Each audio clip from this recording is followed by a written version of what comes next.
Sosok HS pengamen tajir, ngamen 6 jam dapat Rp510.000, 4 hari sudah setara UMR. 6 jam bro, 510. Beberapa petugas Satpol PP Kota Yogyakarta terkejut seusai seorang pengamen menghitung semua uang yang didapatnya. Di kantor Satpol PP setempat itu, pengamen berinisial HN warga Kabupaten Bantul Yogyakarta ini menyebut angka Rp510.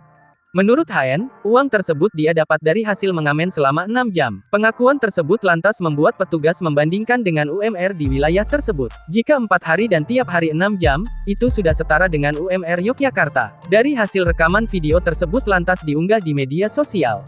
Hasilnya, tak sedikit warganet yang menanggapinya, baik yang pro maupun kontra. Bagaimana pengakuan pengamen tersebut? Satpol PP Kota Yogyakarta mengamankan seorang pengamen jalanan yang berulang kali tidak mengindahkan peringatan petugas. Menariknya, setelah diamankan, diketahui pendapatan harian si pengamen menggiurkan, yakni sekira Rp510 tiap 6 jam aktivitasnya. Kabid Penegakan Peraturan Perundang-undangan Satpol PP Kota Yogyakarta, Dodi Kurnianto mengatakan, yang bersangkutan biasa mengamen di area traffic light Jalan Menteri Supeno. Menurutnya, pengamen itu terjaring agenda patroli rutin Sabtu tanggal 20 Januari tahun 2024 malam, setelah beberapa kali diperingatkan oleh para personelnya. Saat diamankan petugas, yang bersangkutan tidak membawa kartu identitas, namun mengaku bernama HN dan berdomisili di Kabupaten Bantul. Karena sudah berulang kali kena razia, pihaknya pun langsung memboyong pengamen tersebut menuju Camp Asesmen Dinas Sosial DIY, untuk mendapat pembinaan.